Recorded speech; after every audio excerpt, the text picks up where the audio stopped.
ইলিয়াস আলীর চাঞ্চল্যকর তথ্য দিয়ে প্রতিবেদন প্রকাশ করছে। বেঁচে আছেন সিলেটের আলোচিত বিএনপি নেতা ইলিয়াস আলী। বিস্ময়কর শোনালেও এমনটাই দাবি করেছেন বিএনপির প্রভাবশালী নেতা। ইলিয়াস আলী জীবিত থাকা নিয়ে ফের তোলপাড় শুরু হয়েছে। গুঞ্জন উঠেছে তিনি বেঁচে আছেন।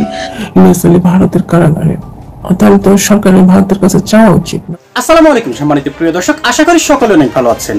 দর্শক, আজ খুবই গুরুত্বপূর্ণ একটি ভিডিও নিয়ে এই মুহূর্তে আপনাদের মাঝে হাজির হয়েছি আমি। অবশেষে দীর্ঘ 12 বছর পর খোঁজ মিলেছে সিলেটের বিএনপি নেতা ইলিয়াস আলীর। হ্যাঁ দর্শক, অবাক হয়েছেন? এটাই কিন্তু সত্য।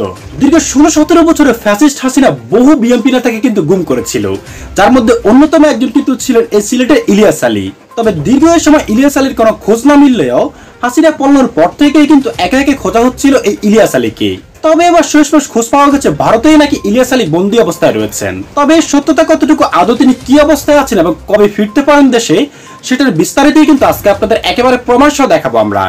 তাই দর্শক, আপনার কাছে অনুরোধ থাকবে আমাদের আজকের এই গুরুত্বপূর্ণ ভিডিওটি একটু স্কিপ না করে একেবারে সম্পূর্ণ দেখবেন।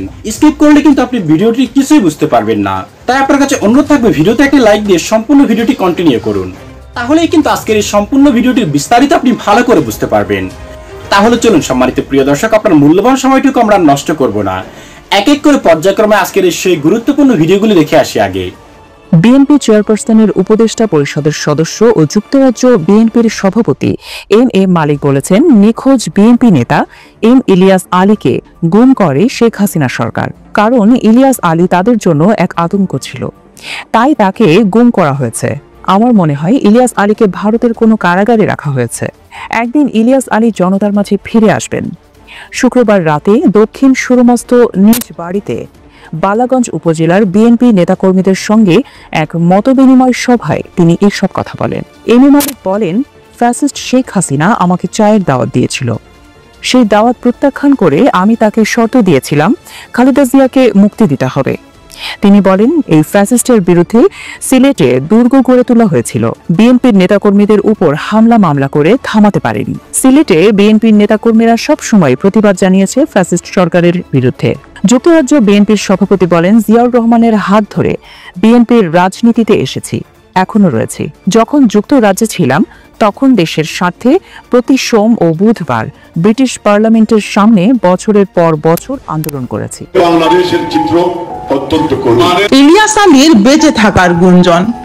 বিএনপির কেন্দ্রীয় নেতা সিলেটের প্রভাবশালী নেতা এম ইলিয়াস আলী জীবিত থাকা নিয়ে ফের তোলপাড় শুরু হয়েছে।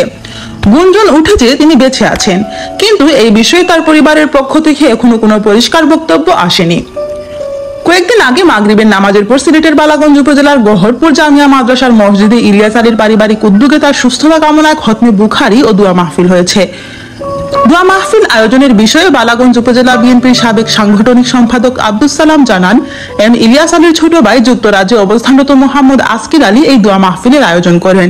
কারণ নিখোঁজ হওয়ার আগ পর্যন্ত গহরপুর মাদ্রাসার সঙ্গে ইলিয়াস আলী ওতপ্রোতভাবে জড়িয়েছিলেন। তিনি জানান, আসকির আলী জানিয়েছেন ইলিয়াস আলী বিদেশের একটি হাসপাতালে গুরুতর অসুস্থ অবস্থায় চিকিৎসাধীন, তবে কোন দেশের হাসপাতালে সেটি জানাননি। দোয়া মাহফিলের পর এক ভিডিও ফুটেজ ফেসবুকে ছড়িয়ে পড়ে এবং ইলিয়াস আলী বেঁচে আছেন এমন কথা ছড়াতে থাকেন বিএনপি নেতাকর্মী সহ অসংখ্য মানুষ।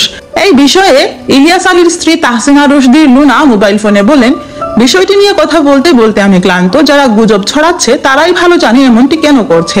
আমরা শুধু পরিবারের পক্ষ থেকে বলছি, ইলিয়াস আলীর জন্য দোয়া করতে। আমাদের এখনো দৃঢ় বিশ্বাস তিনি বেঁচে আছেন।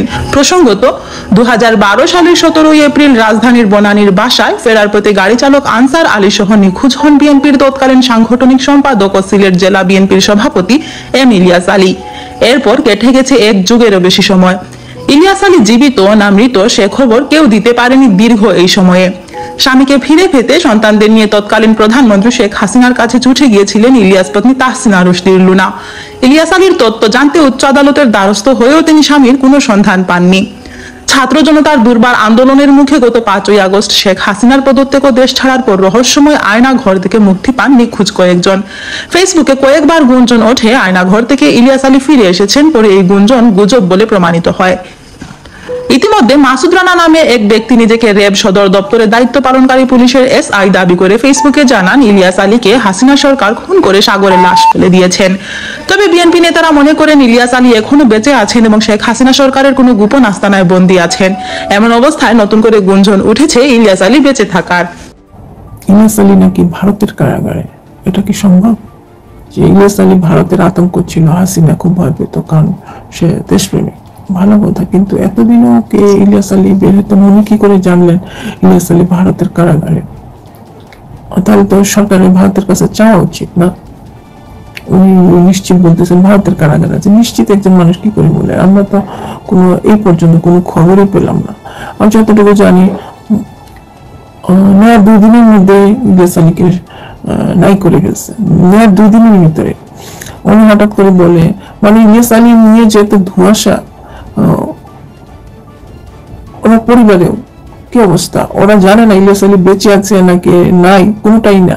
না তারা দোয়া করতে পারতেছে মারা গেছেন, কোনোটাই করতে পারতেছে না। কি একটা কষ্টের মধ্যে পড়ে গেছেন যে তার বাবা আছে না নাই। হাসিনা এমন খারাপ কাজ করে দিয়ে গেছেন, গুম যাদেরকে করা হয়েছে। এই ভয়ঙ্কর মহিলাটা এখন লাইভ করে লজ্জানায় নির্লজ্জ মহিলাটা অনলাইনে কথা বলে, পুলিশ মারার নিয়ে কথা বলে। তুই তো দেশের মানুষকে মেরে ফেলছিস। ইলিয়াস আলী কথা বলছিল টিফাই চুক্তি নিয়ে, সেই টিফাই চুক্তি নিয়ে কথা বলাতে তাকে মেরেই ফেলে দিল। জানি না ভাই, আমি এটা বলতে পারি না, কারণ এখনো ইলিয়াস আলী ক্লিয়ারেন্স নাই ওকে মেরে ফেলছে না ফেলছে।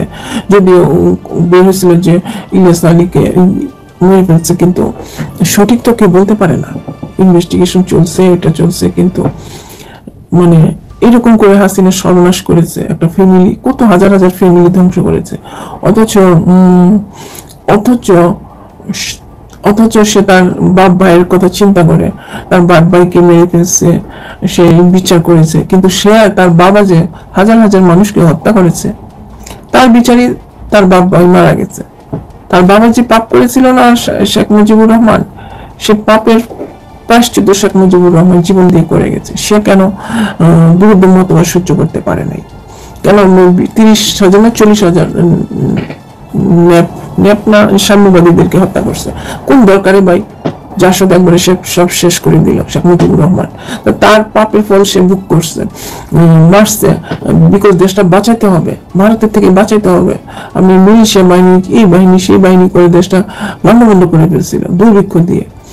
তো সেনাবাহিনী যেটা ভালো মনে করেছে, 75 সালে কু করেছে, না তো দেশ তো ওরা সকলে যেত, তখনই ইন্ডিয়ার আন্ডারে চলে যেত। সেনাবাহিনী বাঁচিয়েছে দেশটাকে। তোমার বাবা মারে নাই, তোমার বাবা যদি না মারতো তাহলে তো সেনাবাহিনী কুটা করতো না। সেনাবাহিনী দেশপ্রেমী, তাদের কাজই দেশ রক্ষা করা, তারা দেশ রক্ষা করেছে, এটাতে আমি দোষের দেখি না। এখন আমার দেশ ওয়াকারের মতো গাদ্দার একটা জুটছে, এখন ওয়াকারকে সরাইতে হবে না? ওয়াকার একটা গাদ্দার, সেম থিং তার বাবাও করেছে, তাজউদ্দিন আহমেদের সবাই মিলে করেছে। দেশটাকে ভারতের চুক্তি, গোলামীর চুক্তি। ইলিয়াস আলীকে নাই করে ফেললো, চৌধুরী আলমের কোনো খবর নাই। কত হাজার হাজার বিএনপির কর্মী, প্রায় কতগুলো তো মা বাপ ছাড়া কত কর্মীর গুম হয়েছে, গ্যারান্টি আছে? তারা তো জানেও না, ক্লেমই করে না। এমন মনে হয়তো কম 600-700, কিন্তু দেখেন হাজারে হাজারে সে গুম করেছে।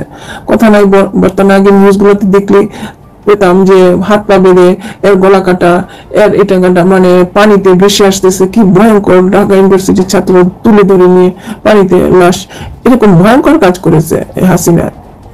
হাই দর্শক, এতক্ষণ ভিডিও ক্লিপগুলো দেখার পর আপনার কি মনে হয়, আদৌ কি সিলেটের নেতা ইলিয়াস আলী কি বেঁচে আছেন? কারণ এই মুহূর্তে কিন্তু বেশ কয়েকজন বিএনপি নেতাই কিন্তু দাবি করছেন এই ইলিয়াস আলীকে ভারতে বন্দিরত অবস্থায় রয়েছেন। তবে দর্শক, আদৌ এটার সত্যতা কতটুকু সেটা কিন্তু এই মুহূর্তে বলা যাচ্ছে না, তাই শক্তভাবে কিছু করতেও পারছে না সরকার। এমনকি তার পরিবারও কিন্তু এ নিয়ে বেশ খোঁজ খবর নিচ্ছেন। এই ইলিয়াস আলীকে কিন্তু একমাত্র গুম করার কারণে কিন্তু ছিল ভারত এবং হাসিনার বিরোধিতা করা, কারণ এই ইলিয়াস আলী কিন্তু বিএনপির একজন বেশ শক্ত নেতা ছিলেন। দর্শক, আপনি একজন সাধারণ জনগণ অথবা বিএনপির কর্মী হিসেবে আপনি কি মনে করেন এই সিলেটের ইলিয়াস আলী এখনো জীবিত রয়েছেন? দর্শক, আপনার যদি এমনটা মনে হয়ে থাকে তবে অবশ্যই কিন্তু আমাদের কমেন্ট বক্সে জানাবেন, কারণ আপনাদের মতামতটুকু কিন্তু আমাদের কাছে খুবই গুরুত্বপূর্ণ। দর্শক, আজ আর কথা বাড়িয়ে আপনার মূল্যবান সময়টুকু আমরা নষ্ট করবো না। দর্শক, আজ এ পর্যন্তই শেষ করলাম। খোদা হাফেজ, সকলে অনেক ভালো থাকবেন।